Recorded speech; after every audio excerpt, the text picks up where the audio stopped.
everyone, and welcome to Beginnings, the show that asks, where do creative people come from? My name is Andy. I'm the host of the show and a writer and performer based in Los Angeles, California. How is everyone doing? I'm recording this. It's about 12:30 the night before this comes out. I'm here in my office, Mabel, on a rug, crumbles, wandering around, causing havoc.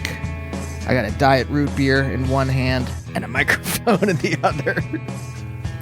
And that's my life at the moment. It's peaceful after midnight here, after Mabel's had her last walk. Good episode today. Today I'm talking to Jeff Mueller. If you don't know who Jeff is, I'm going to read you his bio right now. Originally from Louisville, Kentucky, musician Jeff Mueller formed the band Rodan in 1992 with his friend Jason Noble, releasing the seminal album Rusty 2 years later on Quarter Stick Records. After Rodan broke up, Jeff formed June of 44, and they put out almost an album a year until they stopped playing together in 1999. Rodan's breakup also blossomed into a new band for Jeff and Jason, Shipping News. Shipping News released numerous albums over the next 15 years, many of them on Quarter Stick, until Jason's death in 2012. Most recently, Solid Brass Records released Jeff and Jason's very first high school group, King G and the J Crew, which is somewhere in between Rodan and the Beastie Boys, and it is a delight. This was such a nice conversation. So, obviously, when I got to the radio station, when I got to college in the late 90s, the Louisville music scene loomed large in the musical imagination. I've talked to many of the people that are part of that scene already on the show. David Krubbs, Tara Jane O'Neill herself from Rodan, other people who I can't remember at the moment, and today, of course, Jeff. Side note, are there still scenes today? Like, I get most of my music from either word of mouth or from reading Dusted, or a publicist will send me something. But outside of New York and Chicago, maybe, and I hesitate to say LA, but maybe that. Like, where are the scenes like Louisville? Or are musicians so isolated and battered down by necrocapitalism that there aren't cohesive scenes like there have been in the past? I mean, there probably are. I'm just old and not in the know. But I'm curious. Sound off, Patriots, in the comments if you know where the cool scenes like olden times Louisville are. Anyway, wonderful talking to Jeff. He had a very interesting childhood. We get into all of it. We talk about class. We talk about all the existential stuff. Jeff was very open, very willing to talk about these things. He's just a good person to talk to. So I really enjoyed this, and I hope you enjoy listening to it. All right, before we get into the episode, just wanted to say I'm going to take the next couple weeks off to finish some writing stuff that kind of got put on the back burner while we were all dealing with Mabel's autoimmune disorder.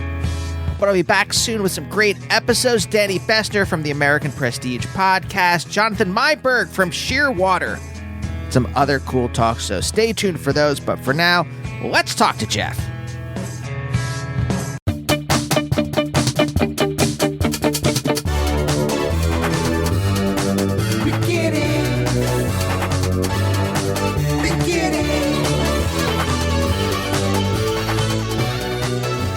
I don't know if you know who Greg Anderson is. If I say that name, he's a guitar player. He plays in the band Sun, and he has a house in Glendale.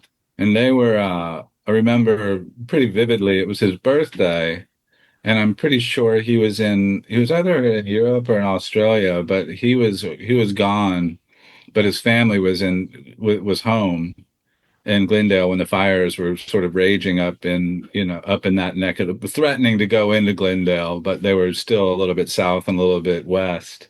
And we were messaging back and forth. And as we were messaging, he got the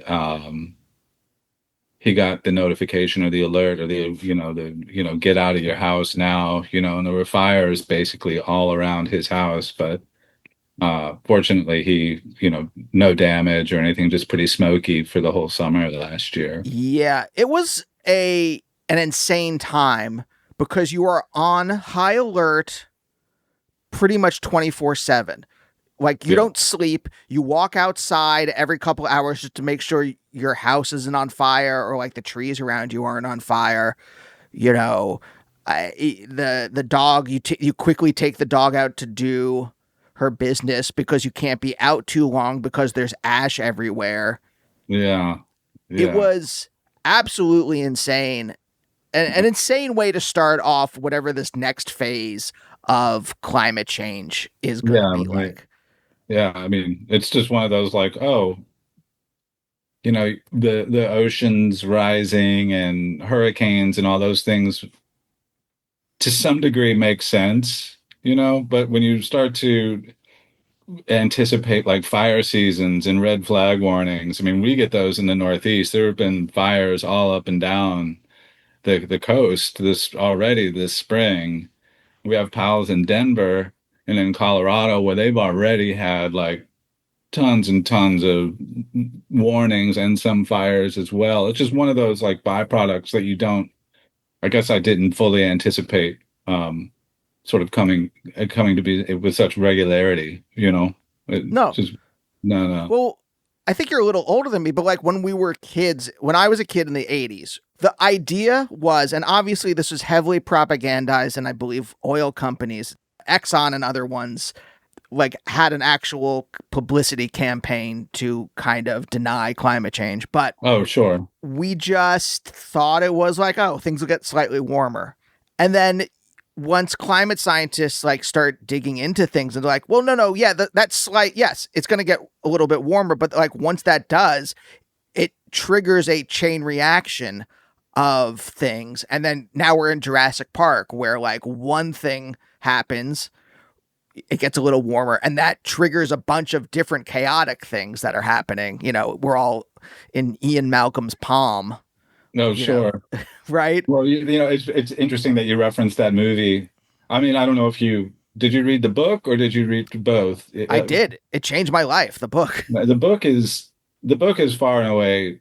I mean, I enjoy the movie, but the book is superior. I like that it deals so much more with the science. It's heavily science-based book versus the movie, which is sort of pulpy and action adventure. But point is that two things. One about Jurassic Park is that last night my daughter played her spring concert at school, and they played the John Williams theme to Jurassic Park, Oh, I love that. which was killer. But also through the 90s, when I couldn't, I have some version of sleep disorder. I think I can't really sleep more than 4 or 5 hours a night. It's kind of been the case since I was in my teens. I just can't sleep more than 5 hours. But when I have insomnia, I turn to Jurassic Park, the movie, to sort of rectify my insomnia. The first 10 minutes of Jurassic Park, and I know them.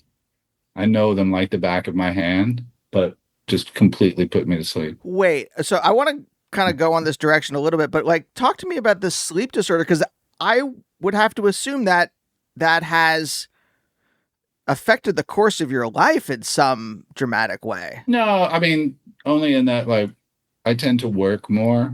I tend to find myself doing, like, instead of forcing myself into trying to go to sleep when I can't, I tend to pull myself out of bed and I will catch up on communications with people or design work, or I'll find myself doing work related things. But the nighttime is one thing, but the really odd one is when I wake up at 4:30 or 5 in the morning and I'm ready to go after I go to bed at like 11 or 12. And it's really, if truth be told, it's sort of a really beautiful time to be awake in my house because it's quiet.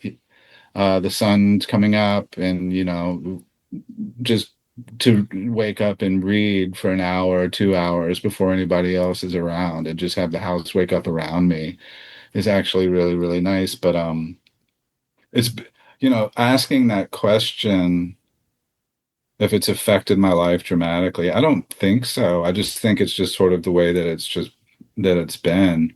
Hmm.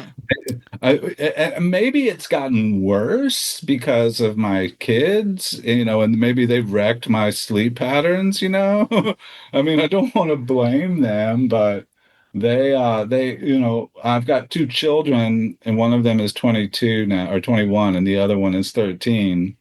And the first 3 or 4 years of their lives, they were always waking up every 3 or 4 hours, and invariably they would be waking up when I would be trying to go to sleep, and that would just be a jolt, and then I would end up awake. Yeah. The reason I asked that was because when I don't get enough sleep like 2 nights in a row, I am wrecked. And then if it's like the third night and I'm only on like 4 or 5 hours sleep, I can't function.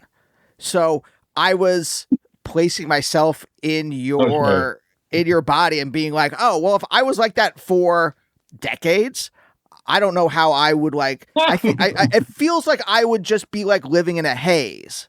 But that's Yeah. not you. You can actually function on that. I don't know how you can answer this. I was about to ask like, or is it just that you've learned how to function on that amount of sleep? I think it's a matter of figuring out ways to rest that aren't necessarily shutting your eyes and um, going to sleep, like taking minutes during the day just to sit and stare at something or not do anything. And I guess it's a version of meditation to some degree. But I don't want to give you the impression that I can go months with only 4 or 5 nights or 4 or 5 hours of sleep a night. I mean, for instance, I think it was 2 years ago, we were in New Zealand, and it had been a run of like 5 or 6 nights where I'd only been getting 3 or 4 hours sleep, 5 hours sleep. And when we hit New Zealand, we got off the airplane at 4 in the afternoon. We got a late lunch, early dinner, and I was in bed at 5:30. And I slept from 5:30 at night until around noon the next day. And when I mean, I slept hard too. I didn't move. When I didn't move, I went to sleep, and I woke up in the same exact position that I went to sleep in. So yeah, I mean, it does catch up. It's just I tend to function on very little sleep. Yeah. Yeah. Yeah. I'll tell you what I was thinking in my head was like, oh, I wonder if it puts you in a certain creative state. If like, because I know that like sometimes when I can get past my defenses, that when I'm like falling asleep or when I am like just waking up out of a sleep, my brain tends to solve script problems or plot problems of something that I'm working on Mm. in that moment, in those like moments, those kind of like in between twilight moments that where I'm not like pushing against something or thinking I have to fit an idea into a certain container. And there's like a certain freedom in those moments. I had this idea. I'm like, oh, I wonder if it like being in the state grants you freedom. That's why I asked that. But obviously not. Obviously you said like it is just like that is the way my life is, and No, but yeah, and it's not an unusual problem for many of my friends as well. Like Sean, who I play music with all the time, he has really interesting, variegated, non-linear sleep patterns. I mean, he sort of addresses his sleep as needed. So it's not a typical cycle, but he gets enough sleep. He might sleep for 2 hours and then be awake for 10, sleep for 3 or 4 more hours. But it's a matter of like what your, what your life can afford you, that luxury. If you're on a fairly stringent 9 to 5 sort of work schedule, and then you need to come home and do things at home, and you need to be in bed by 11 at night, and you have to be where you're bracketed for that amount of time for sleep, based on like some work ethic or scheduling situation. The other thing is that like, I've had plenty of friends also who have like manic episodes.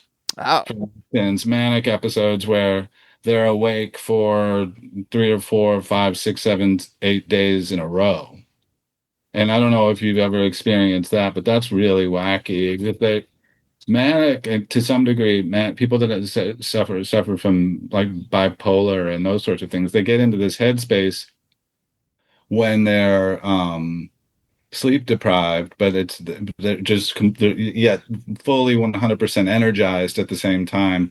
Where when you're having conversations with them, they're like at this state of lucidity from maybe it's from like some fusion of dopamine, serotonin, and all of those different things. The chemistry in you is just all wackadoodle, but somehow you're able to find this thread of conversation or thread of communication that makes perfect sense to you as the person who's sort of experiencing that episode.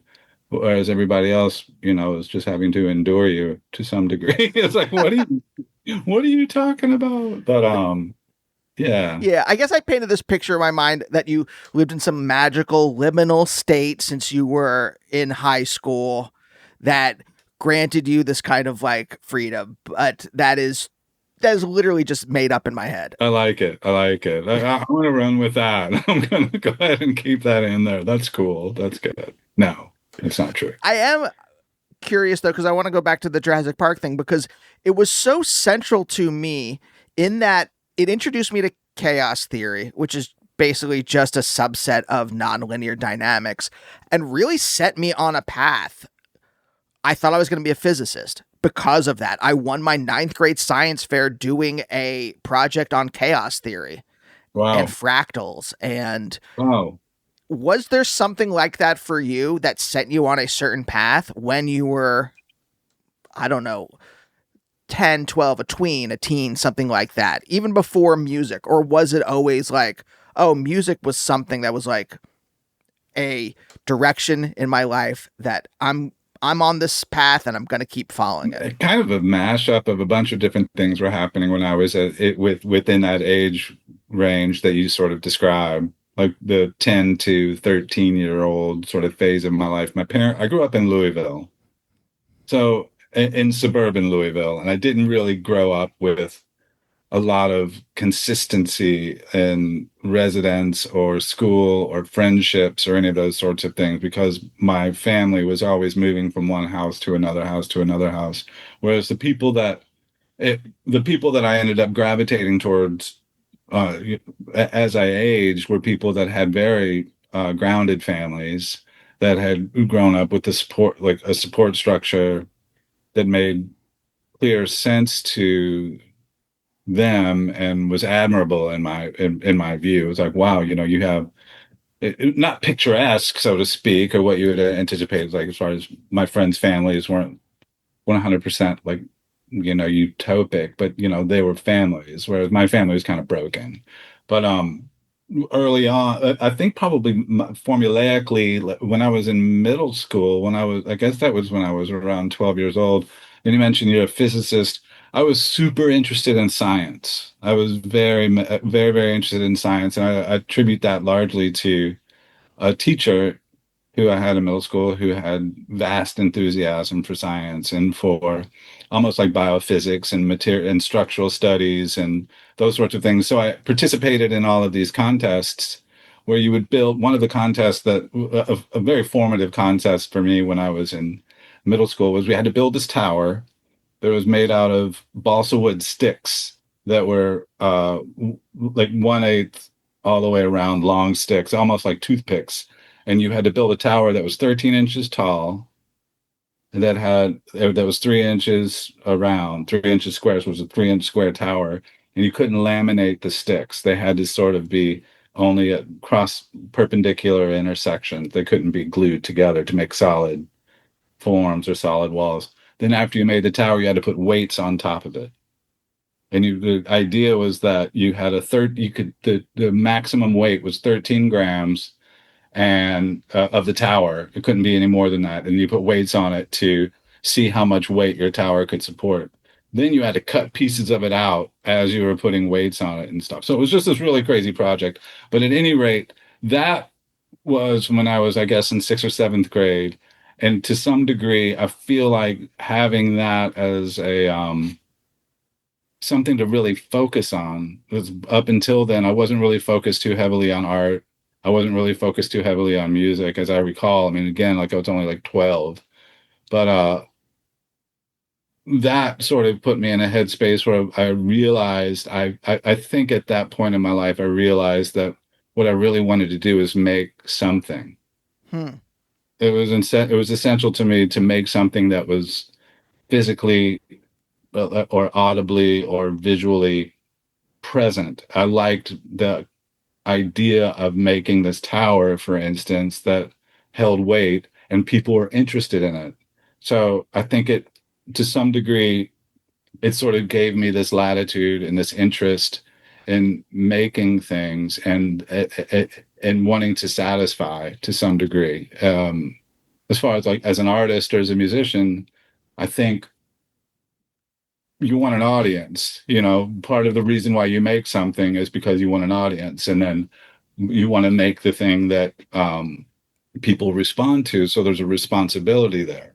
You don't want to make just you don't want to make garbage. You want to make something that's worthwhile, and what you want to make something that people are going to invest in and show interest in, and you want to it's a relationship with an audience. So I think maybe to some degree that science project informed a direction into the a pathway, some synapse into making artwork and music and writing and all the different things that I still do creatively. Yeah. Do you think, and I don't know how you can answer this, but I'll ask it anyway. Do you think you got more of a buzz from the satisfaction of having created something in the world, having changed the world in a certain way and it worked out? Or do you think you got more of a buzz from the approval that you got from making something and doing it well?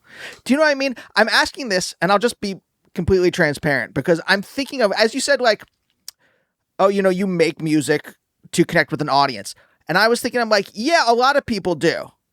Some people, and I've fallen into this trap on this show before of like thinking of music or thinking of like a lot of art as being some kind of like emotional expression and some way of connecting to an audience. And then I had a guest once who was just like, well, that's not why I do it, or that's not necessarily why I do it. And it made me think about like, oh, well, there's, I guess, a lot of different reasons why. And someone might make something, someone might make a piece of music or a film or something like that. And it's not always necessarily the way that I do it, because the way that you described it is kind of the way I do it. It's like, I want to make something that I've never seen in the world. And I want that thing, which is an expression of like my own insides in some way, my ego calcified into this thing. I want to connect with people and there to be something there, but like, that's not everyone's experience. So I'm curious if that was there for you in embryo, that like you made this thing and people liked it. And if that's what gave you the buzz, or if just like the physical construction of something gave you the buzz. Does that make sense? Sure. And I think it's a little, I think there, it's a lot of all of those things. I don't want to give you this impression that as an artist or as a musician or as a writer, that the sole purpose of any of those things is to connect with an audience, because that's wrapped up in it. And I think prior to that, I was drawn, prior to this experience, this whatever epiphany or this sort of like moment that I had when I was in middle school, I was still like kind of like interested. I was like, I wonder what it would be like to be a guitar player. I wonder what it would be like to draw. So I would draw. I wonder what it would be like. I was doing all those things.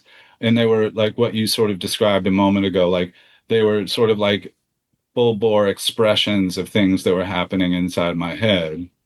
And that was of interest to me. But I think that the moment, I think the connection, the buzz, that as you describe it, the buzz is when you connect, when you feel like you connect, when you feel like you've made something that someone else can metabolize, someone else can internalize, and they can create their own narrative around it. It doesn't necessarily.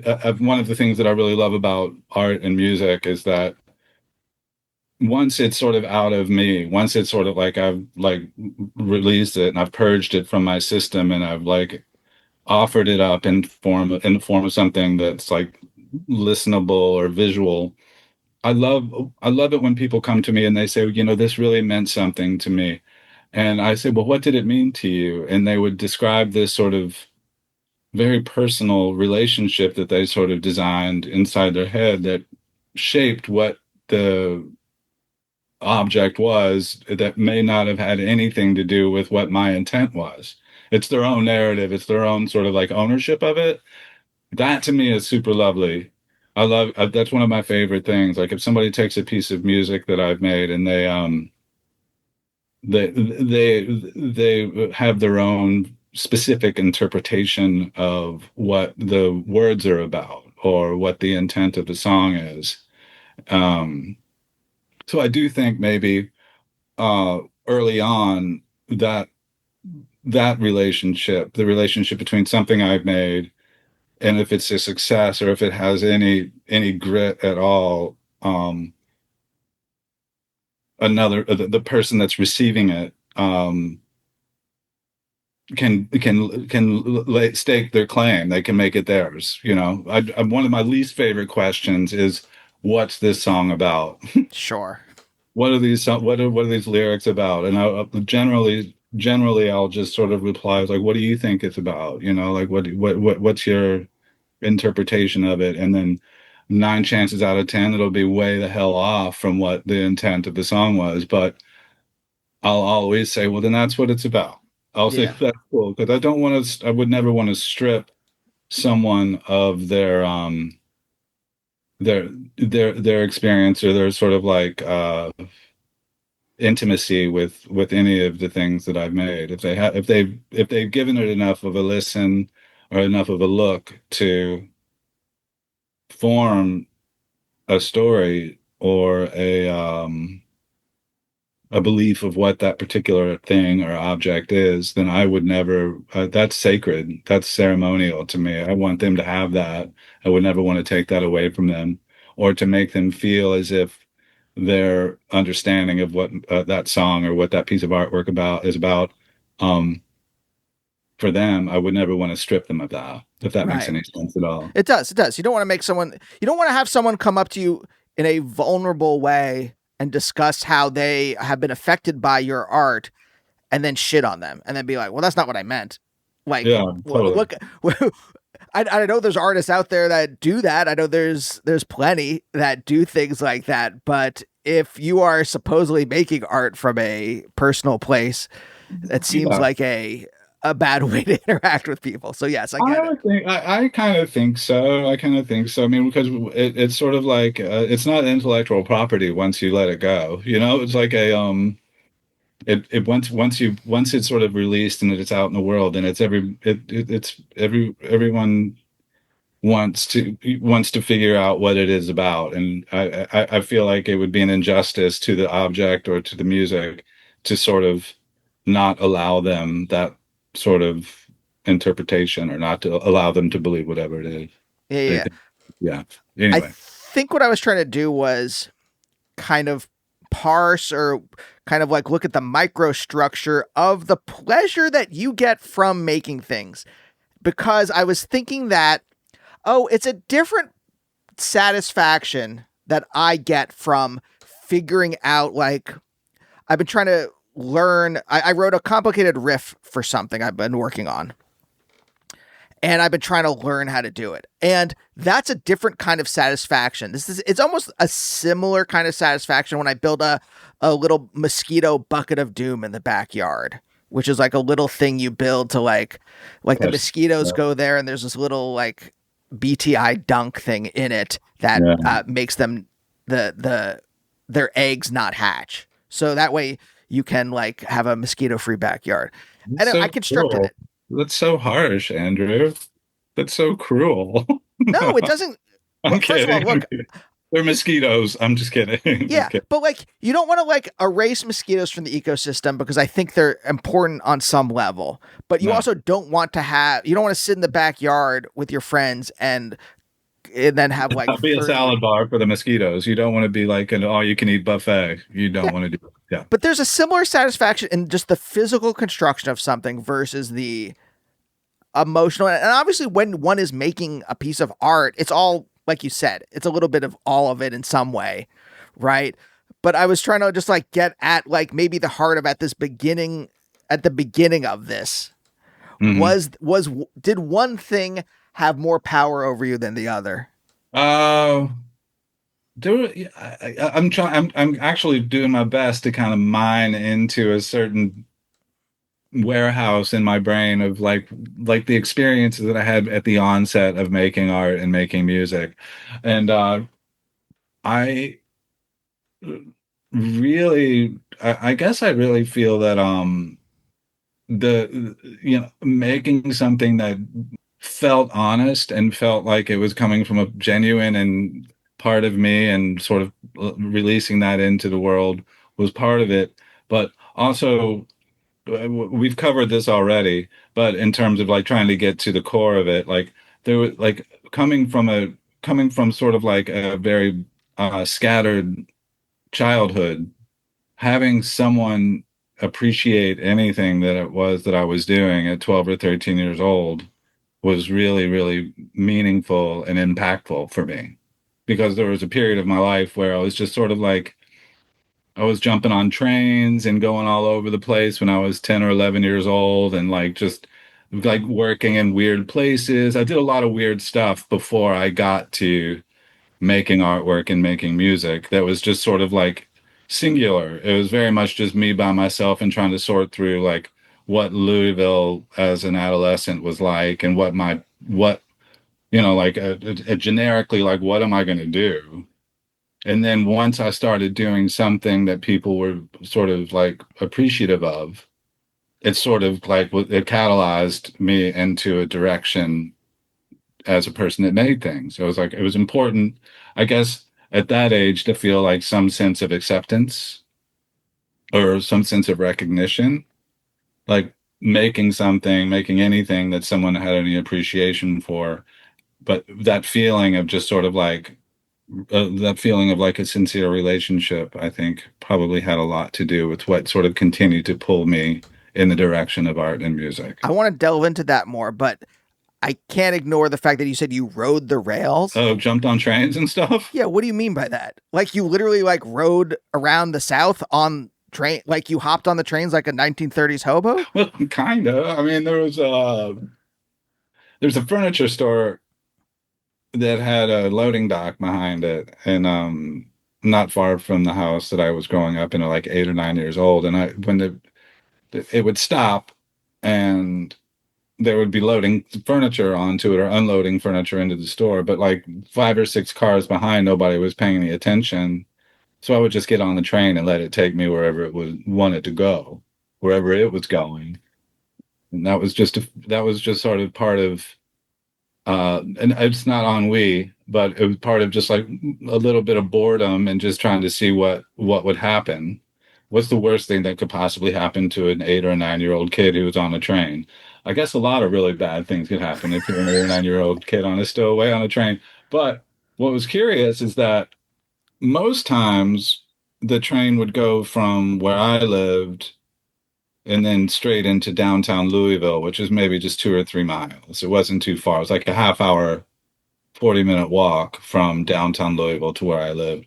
But there was one of the times, probably the last time that I jumped on the train, it went past downtown and went over one of the Louisville bridges into southern Indiana, and it just kept going and it kept going. And I think it ended up maybe 25 miles north of Louisville and a town called Columbus, I think it was. And that on that particular train excursion, I was with my friend Alan, and he and I were just freaking out, like, what are we going to do? Train wouldn't stop. It's going 30 miles an hour. We're not going to jump off of it. Eventually, it stopped. We got off the train and we just started walking back. Started just walking back to Louisville. Walked all night long and got back to Louisville the next day. Oh, okay. So it's a little Huck Finn. It's a little Tom Sawyer-ish, I understand, but that was sort of like, what you did. I didn't really, full transparency is my mom was unwell. She was sleeping a lot because she suffered from pretty severe depression. And my dad was my dad, and they, like I said, they were divorced, and my dad was a clothing salesman. So he was never home. He was always traveling around the southeast of Louisville selling shirts and pants and men's clothing. So I was at that point, early on in my life, I was pretty much just raising kind of myself. I always had a home to go to. It wasn't like I wasn't not provided for in terms of clothes and food and those sorts of things, but I didn't really have uh, parents, so to speak, until I was probably 12 or 13 years old when mom kind of started coming out of her haze. Yeah, I mean, it sounds like you were raised in like an Arthur Miller play, really. Yes, that's it. Exactly right. Yeah. What was going on? Was it just a kind of like extended postpartum depression that your mom was dealing with? I mean, I get what decade was this? That was the late 70s, early 80s. Okay, because like I asked that because I really don't think mental health was dealt with in any real way until maybe the 90s. I remember I always kind of mark like Prozac Nation, that book, as the first kind of like, My mom would agree with you. I mean, and because she was, that was the whole reality of her treatment for what she was going through. Is they were just her doctors would give her Xanax or whatever over the counter, not over the counter, whatever prescription drug, just to sleep it off. The solution was just to sleep it off. Whereas now I think there's a lot more interest in sorting through what mental illness actually is. But back then it was just sort of like an unknown variable. yeah. What happened at 12 where it kind of, did she get on a certain medication or like what was going on? Did her just like A little bit biology later, I change? guess. It was more like 15 or 16. I think she had breast cancer. Oh, And that was sort of like a pivotal, like a wake up for her as far as just like a different understanding of what being alive was, I think. If that makes any sense. I think it's like that type of a life threaten. I think it caused her to kind of like pull herself together to some degree and look at life through a different lens. but she was still dealing with the kind of like chemical stuff, right? The chemical stuff, like the medicines and those sorts of things. Just whatever her brain chemistry was. Like, Oh yeah, she wasn't getting enough serotonin or whatever was going on. yeah, I would think so. But I think there was just there was a life force in her that I think became more prevalent that maybe was kind of dormant prior to having a life-threatening illness like breast cancer. Wow. Maybe.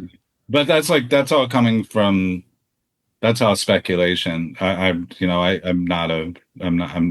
really not I really couldn't say with any certainty what the switch was for her, but she struggled with it to some degree ever since, but she came to, I guess, and she was facing it differently uh, after I think she had cancer. What was your first inkling that you were kind of on your own? Or what was like what the first like thing where you're just like, oh, shouldn't a parent be doing this thing for me? Okay, I kind of have to rely on myself. Well, no, it's kind of a dark direction conversationally, but I think maybe when I had a broken arm and had, and no one didn't know what to do, and came home and told my mom that I broke my arm and had to, she was just passed out. And that's no fault of hers. She was dealing with her own demons.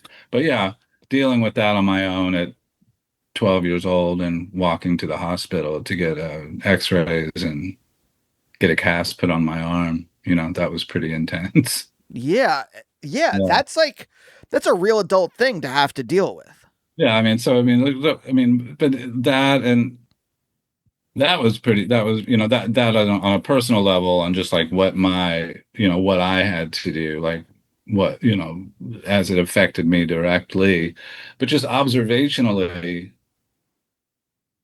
I think it was fairly clear that things were a little unusual in my house early on, just certain behaviors, and this is definitely unusual. I got a sense then that it was like, this is not typical. And again, it's not, I'm not like throwing them under the bus by saying that. They probably would agree with me.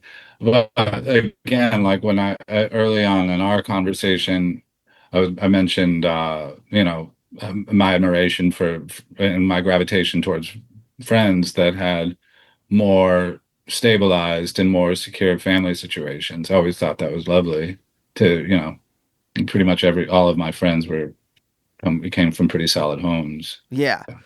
I asked that, I guess there's a couple things here that I'm kind of curious about. If you have to parent yourself, if you have to grow up earlier than maybe other people might have to, it can change. It does change kind of like your wants and desires for your life. Right. And you said early on, like you got this kind of like buzz from science and from constructing things. And I'm curious if there's other kind of like adult things. Like if did you have other, like, did you know your path in life earlier than maybe your friends did?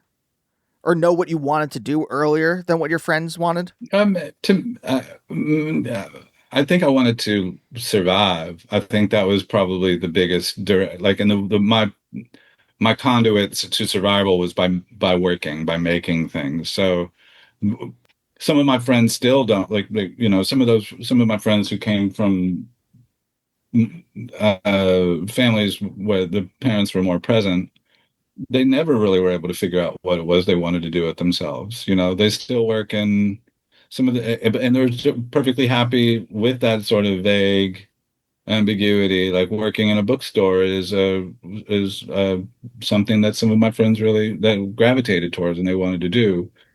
I think I joke sometimes about like friends that come from, or when I meet people, I should say, that have a certain charisma or certain sort of like haze about them of confidence, like this haze of confidence. Because like that in many ways, like I feel like there was a minute where and I still to some degree, like, and I think everyone suffers from how they figure out how they fit into a scenario and what their relationships are with people and how confident they are in terms of like their status and like um and like the longevity of relationships and all those sorts of things.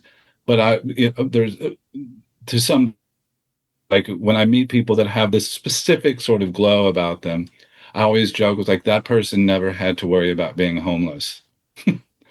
There's like a certain security and a certain like veneer that's like beautiful and it's an aura and it's a radiance of just utter lack of worry lack of worry about like, well, I don't have to worry about that. That's not something that I have to worry about. Whereas I grew up in a situation where if I didn't provide for myself to some degree, then like being homeless or being sort of destitute to some degree, I've never been in that place. I've never been homeless or I've never really even come close to it, but fortunately, but that is because there's like an intrinsic sort of like part of my DNA, which is rigged towards like, I always have to produce, if that makes any sense. I have to make things. I have to do something. And I think maybe when you ask if I've always known what it was that I wanted to do, I think what I wanted to do is just to make sure that I was able to provide for myself and provide for my family. And Yeah. my through line for that was through making artwork and making music. I mean, I also never I've never really 100% been reliant on art or music from a careerist vantage point. Never really.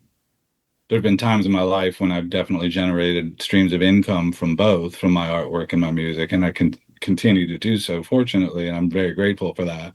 But I've worked in the trades. And earlier today, before like 15 minutes, maybe potentially why I was so frazzled when I trying to get this mic thing to work with you earlier this afternoon. 15 minutes before I logged on, I was 37 feet up on a ladder painting a house. So like I mean, I work on houses here in Connecticut, and then every day is different. Tomorrow or on Monday or on Tuesday next week, I'm reprinting. Do you know the band Rachel's? Yeah. Yeah, I love them. I've run a letterpress print shop in New Haven, and I'll be printing record jackets on Rachel's record jackets, Music for Aegon Shield record jackets on Tuesday next week. So every day it's interesting. It's a hustle, but like there's always I think you know a clear answer to the question is yeah. I think the my focus has always been on producing, making things. Well, I am curious then. I do think there is a class component to a lot of art, especially like, say, what I'll broadly call indie rock, which, encompasses like a bunch of different actual styles, which I'll include. I'll include you under, but like, especially in the 90s, let's say, I do think that like the structures, especially in this country, do tend to exclude people who come from working class or blue collar backgrounds because, I don't have to go into it, but like, and I am curious what was going on that propelled you into making art despite these kind of like class structures. It's an interesting question. And I almost want to refer to a common thread that I was reading on my friend Sean Garrison from Louisville. He was talking about a band called Crane. I don't know if you've ever heard of a Louisville band called Crane. They're like post-punk, super aggressive. They sort of follow musically. They sort of follow the trajectory of like a heavier Slint or a more a punker like Big Black or like Shellac or one of those types of bands. They kind of have that sort of like anxiety and intensity. And John Cook was the riff writer. He was the main songwriter in the band for their lifespan. But Sean Garrison was commenting on John Cook specifically, and this is where your assessment, which I think is accurate, comes into the conversation that Sean was having with someone else online, which was that John Cook came from a very like white trash sort of like redneck sort of an upbringing, yet he was in this full bore like you don't like the classism is that you don't anticipate someone from that environment leaping into creative mode or into being like into art. You sort of just assimilate that upbringing to vocational school for some reason. And I don't know what it is in us that does that, but you're like, that person's going to be a house painter, that person's going to be a truck driver, or that person's going to be a poet, or that person's going to be an artist or a musician. And generally, for whatever reason, and to some degree,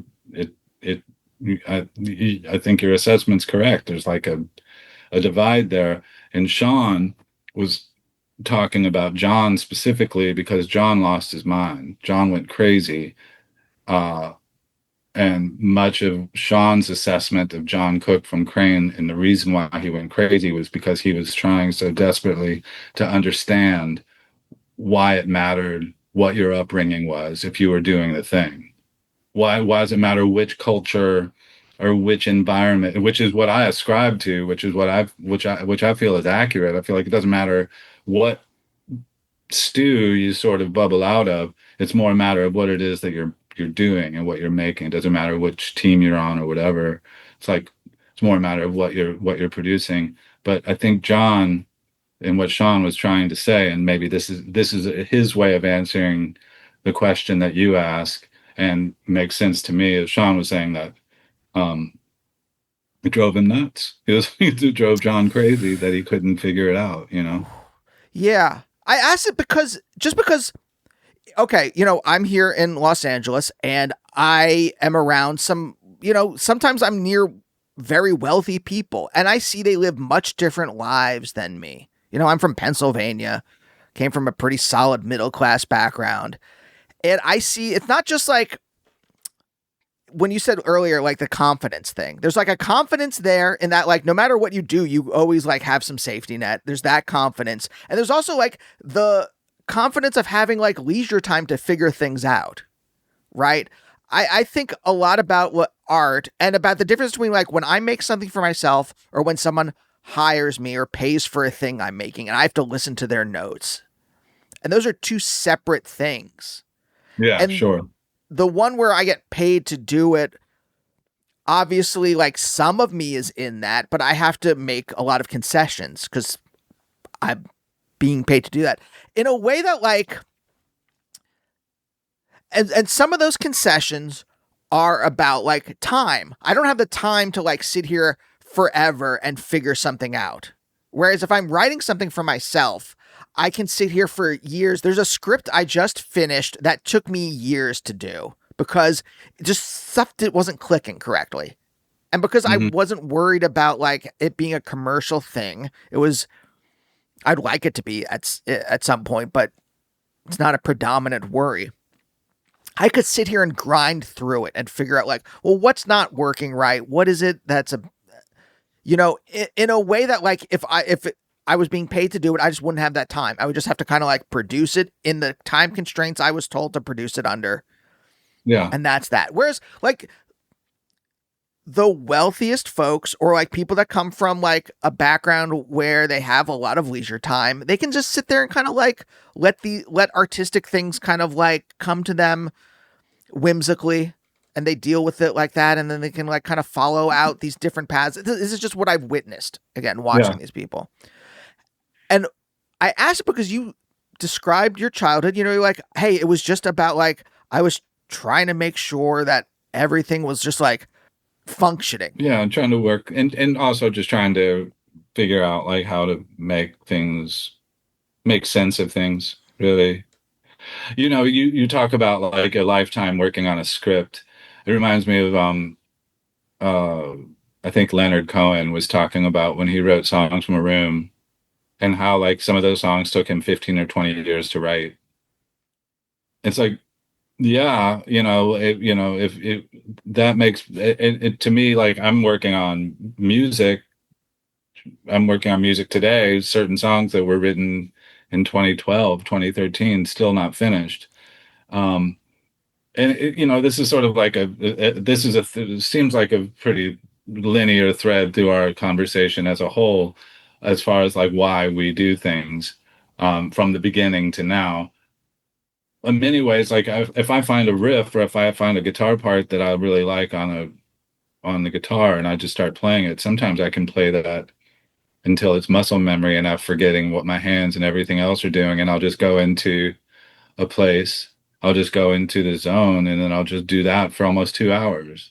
And that's better than any like 8 hours of sleep that I'll ever have, any of those sorts of things. But and eventually, I don't know like what type of scripts you're working on or that you put together for yourself or you write or how you write for other people, but in terms of like the songs that I write for myself, that riff that I might disappear in, that disappears me to some degree for a matter of minutes or hours depending on how much time I have can afford myself to let it fully seep in and take over. That might be something I do with that piece of music for years. And then somehow eventually I'll figure out a way to integrate that section of music into a song. And then that becomes, then that thing becomes complete. It's yeah, yeah. Watching friends, watching people in Louisville growing up that had like this bubbly underbelly of support that was coming from home or from some early on instruction or those sorts of things, like 14, 13-year-old kids that were making these really, really complex beautiful, beautiful things was super inspirational to me. I was like, how did you get from like this, like you were a baby, you had no core, you were just like limpy, like one of those air people that you see in front of the insurance companies, and then suddenly, like, it's like there was no like space in between that flappiness to suddenly you're making like this epic whatever it is. Um, and I think maybe like there's there it does stem to some degree from what you sort of describe as far as like this classism to some degree, maybe. I don't know. I don't know. Well, you were making the same kind of art, so how did you carve out the space? I guess that's the thing that I'm trying to zero in on. How did I you don't carve it in know. the kind of like chaos as you described of your childhood? How did you find space in order to want to find something honest in the first? Like, do you know what I mean? Like, there's a difference between like you set out to like I want to like pull this out of me in some way, whatever it is, whether it is like your first kind of like musical projects all the way to like I guess throughout your entire life, early on, how did you find that space? Maybe a little less cerebral than some of the direction of the conversation, but I found my way into a high school, a visual arts high school, a magnet program, and met beautiful, one of my favorite art teachers was my printmaking teacher at Manual at my high school.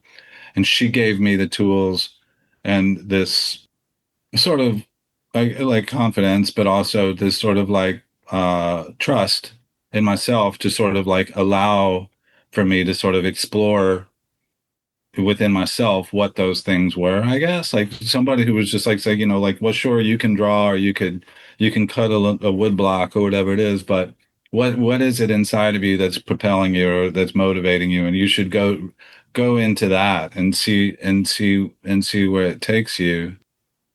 But like again, like I guess I'm groping for like what exactly it was that sort of compelled me to make music or make artwork. And really it was a matter, I think it was a fairly generic answer. It was just a need to express myself. It's a good answer just because I ask this question a lot on the show because it never occurred to me that I could ever really do it. I just thought it was like, my parents got me a guitar when I was like 14 or 15 and I Yeah. liked it, but it took me until years and years later to think, oh, maybe I could make music for real, or maybe, it never occurred to me. It always was like, well, other people are going to do that. I just don't have the like background where, and I'm saying this now articulating to you, it didn't even occur to me. It just was like, well, this is just not for me. This is just not a thing I could do. It was, I guess like also like at 17 and 18, it was when I really started to like, when you got your first guitar is when I first started to approach the instrument as a means for making music. Otherwise, I just beat the hell out of it. I was just beating on it. It wasn't a matter of like it was like I want to make music. I want this song to sound like a cannon, and I want this song to sound like a machete, and this is the guitar that I'm using to make those sounds. And how do I do that? Like to beat the shit out of the guitar. And then it became like once I was able to sort of like put songs together and it was like this purge. It was like an expression of just like a release. The music wasn't necessarily about the music as much as it was about the culture and the community and the environment and my upbringing and all of these different things. I was just trying to like let it all sort of like spill out. I was trying to be like let people in and let myself spill out into them and let them spill into me. It was about this sort of like this pool of energy. It's like the music to me, like a live music, like you can play a song and it can, and if you're in front of like 50 people or 500 people or 5,000 people, that song, if you don't have the audience with you with that song, then the song means nothing. There's a way that you have to, if you can capture, it'll just go over like a lead balloon. Whereas like the feeling when you get like everyone there with you playing that music, it's a reciprocal sort of an event. It's not just you become part of this whole thing. They're playing the concert with you. It's like an energy sort of a thing. But what's also interesting is that one of my bands uh worked pretty heavily for about 5 years through 1995 until 1999 or early 2000, I think is when we stopped. Is that But Junior 44? yeah, yeah, and when like I was sort of like that was like at the end of that project at that version of that band, I was at sort of like the apex sort of like decline moment of me just like it wasn't about playing the guitar, it was about beating the shit out of it. But one of the best things, and this is sort of like maybe not that really that interesting conversationally, but I feel like it's kind of cool to share with you. We in 2018 or 2019, we got back together. We were asked to play a music festival in Italy, and our Italian friends are people that you just don't say you got to say yes. It's not. I won't say what I want to say, but the joy of it was that like it was the opportunity to sort of like play like the way that like to apply like the new the skills that sort of I'd sort of built up in the 18 years of absence from that project. So I had the opportunity to play those songs well, like to really treat those songs with respect and play them the way that they want to be played, as opposed to just like these like emotional, like cacophonous, like bombastic. The bombastic nature of that music, in my view, is built into it. It's hardwired into it to some degree, and the subtleties are built into it. It's all just sort of built into it. So I think in the early years of that band, I overcompensated and played a little bit harder, more aggressively, more sloppy because I wasn't really interested in playing well or any of those sorts of things. So it was super cool. And when we got back together almost 20 years later to be able to play those songs well, you know. It was also really fucking weird too because I don't play guitar. Like it'd been 20, like I said, it'd been like 18 years since we'd played any of that music. And I'd gone through like 4 or 5 different style changes and approaches to playing music in between 1999 and 2018. So trying to get, I was like, I need to get a guitar player to show me how to play what I was playing 18 years ago. I just couldn't do it. It just took, my hands didn't work like they used to work, and the songs took on a whole new meaning. But I guess if I can bend on that just a little bit longer, one of the really interesting things was that a lot of that music, the Juno 44 music that was written in the mid 90s, was centered around geographic locations, around houses, around people, around love, around things you cherish, around anger and aggression. But 20 years later, some of those lives didn't exist anymore. When we got back together, some of those buildings had been razed, had been completely demolished. That anger and frustration was gone. It was like I have a family. Somehow I've threaded my way into owning a house, which still doesn't make any sense to me. All these things had changed, but the whole goal of that music in the mid 90s was to sort of like connect with that immediacy that was the songs were about like those relationships. So one of the most difficult things, aside from relearning the songs when we got back together in 2018 or 2019, was figuring out a way to kind of like safari my way back into that headspace to kind of like go back and try to like feel like honestly feel the way that I did when those songs were written, even though I'd like so much time had sort of spanned in between their creation and that then present tense. And that was a workshop for me. It was hard. I didn't want to play those songs sort of like as cover songs. I wanted them to be real, you know? Oh, yeah. Okay, I get you now. That has Yeah. to be really difficult. This is something I think is maybe particular to musicians, especially musicians that play out, that I don't think like obviously a director can watch an old film of theirs or a writer can read an old book of theirs or whatever, right? But a musician who plays out and who plays music from their entire back catalog, like when you were talking, it made me think of oh, right, like Superchunk ends almost all of their sets with Precision Auto, which is like Yeah. from what their like second or third album, Yeah. which was 30 years ago or more, right?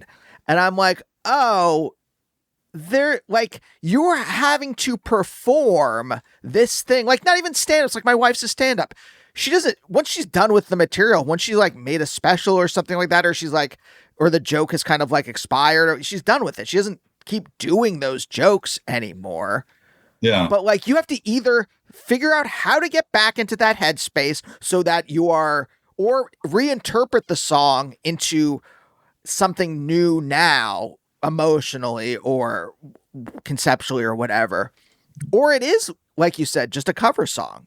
It kind of, we don't want to, like, it's like almost, and like the biggest focus for me with the reunion, of which I'm not a fan of reunions at all, but was to make sure that we were giving honest versions of the songs that we played back in the day. It's different. She's, stand up, like, I love Mitch Hedberg, but and his jokes, just like his bits, just make me laugh my ass off constantly. It's just so funny. What a mess of a person. But with music, it's like, people bite into it. Like, there's something, and I don't know why this is the case, but with music, you can go to see a show, you can go see a concert, and you can expect what you're going to hear. You expect the same songs, and you expect to feel uh, the way that you felt the first time you heard that music. That relationship has been established. You want to hear those songs. But with a comedian, I can't, like, I don't understand why that sort of like repetition, for lack of a better word, why it's not okay for a comedian to establish a routine, and for that routine, save for like the bits that are dated or like are specific to current events or those sorts of things, why that routine can't span the same duration that like a song can. Do you know what I'm saying? There's something about a bit that has an expiration date. I don't know what it, like obviously you could rewatch a special. My wife has a bit from, she was on the Two Dope Queens HBO. She did like a 10-minute set on Nice. that once. Nice. And one of the bits from that is just evergreen. And it just like it sadly, it's about the state of the world. I won't go into Yeah, it, yeah. but like it just seems to be relevant all the time. And it's not, she doesn't perform it, but you can watch the bit when she did it in like what, 2018 or something like that. And you can watch it in 2026 and it still hits, right? Yeah, But yeah. like, there's something about performing the thing when you perform a joke. Like Mitch Hedberg might be a little different because he's doing kind of one-liners, but I don't think it is that different. I think there is a point where you get sick of your own material, and this is maybe the difference between a song and comedy, in that like once you're sick of your own material, like the juice leaves it. Whatever that thing is, whatever that kind of like ethereal thing that you are putting into your bit, it kind of evaporates. Whereas with a song, and again, I'm going to say this too, you have made a distinction I haven't thought of before, which is that there is a difference between like finding that honest thing again, or finding a new way to reinterpret that thing from years ago, Mm. and just doing a kind of cover version of what you had done. Just And going through the motion. there's a difference in that energy. Yeah, for sure. For sure. I don't imagine as a comedian though, like once you get sick of once you've run the line or run the joke a a handful of times, like, and once it starts to feel like you're just reciting something, once you start, an audience, like, so much of that, people undervalue and underestimate how much, in my view, like, comedy is so hard. To me, comedy just seems so hard to be able to, like, be able to tell a good joke, and to be able to, like, and if you, the comedian or the joke teller, the storyteller, doesn't feel it, the audience knows. The audience knows that you're just sort of just doing this thing. and that's a similarity. That's adjacent to what I'm describing with music. It's like there's certain time, like if we were just kind of going through the motions of playing like a song that was 25 years old and not really feeling it, the audience would they would feel that. They'd be like, oh, they're just kind of doing it. You know, there's kind of they don't really care about this, that whole thing. That's when the song goes flat. That's when you're just like, all right, we got to do something else. Yeah, yeah, yeah. And then there's also the Yeah. difference between like it could just be nostalgia, which is nice. There's nothing wrong with that, right? It could just be nostalgia, and that's what you're exciting in the audience's brains. But I assume that read going back to those songs, you want something more out of it. You don't just want it to be like a tour of the past. You would like it to be vital again. I think so. I think maybe. I think also like the community and the culture that those songs sort of like originated in just really doesn't. It's evolved. It's gone somewhere else. So aesthetically, I want it to be. I don't want it to be vital in a sense like in a sense like it's like how to really describe this. It's not dated. I feel like there's like certain like my some of my favorite music like it's my favorite music because you can't really put a timestamp on it. You can't really figure out what its orientation or what its vantage point is. It's like some Radiohead songs do that for me. Some like Johnny Cash songs do that for me. Some really overt classical music does that to me. It's like, what period are we in? And like Arvo Pärt, like what are you doing? But with like one with playing the for me personally with playing these songs that were 20 25 years old, it wasn't really about being vital. It was more about just sort of like being authentic and trying to play the songs from a perspective and from a space inside of me that was sincere. Uh, I didn't necessarily I you know like it wasn't like I was trying to like reinvent any of it or make it reestablish it as a new thing or like as like welcoming new people found it great. It was more about like if we're being asked to play this band's body of work, this band's body of songs, I want to be able to do it as genuinely as I possibly can. And that was the most important part of it. okay. I don't want to take up too much more of your time because we've You're already good. gone over. But let me just ask this one last question. Sure. What is the importance of that sincerity to you? Like, why is that the thing that you were searching for, both like when you were younger and now, even as an adult? Like, sincerity or honesty? Like, what is the importance of that for you in making music or even in like making art, like printmaking or something like that? Like, I assume the you are searching for the same kind of thing. Like, what is it about that? Many things, but probably most clearly is just not misleading not misleading anyone into something or not offering something that isn't true or tricking someone or undervaluing their ability to interpret what it was that I was trying to do. The sincerity of it is like it's like if you're offering music or if you're offering artwork or writing to someone or if you're putting it out into the world, I feel like it's important for there to be for it to be true and not like a machination of something that doesn't exist inside your head, but it's more or a manipulative tactic to force someone to think differently about something or think differently about me or the music that I've made or any artwork. And the music and the artwork that resonates strongest with me uh, in my view, come from people that I feel like are groping for an absolute expression of sincerity. I feel like they're trying to emit something that's pure and honest. And that, as far as like why that's important to me, I think because otherwise you're not really making anything of any value, Hmm. in my view. You're just sort of like making things just for the sake of um get like if you're not offering something that's true or pure, it doesn't really, in my view, it doesn't there's no, just trying to figure out like what the purpose of it is. Like, why would you just sort of just spit something out that doesn't feel like something that came from within yourself? If that makes any sense. Yeah, maybe, but it is interesting too, like as a generational thing, Gen X was soaked in irony.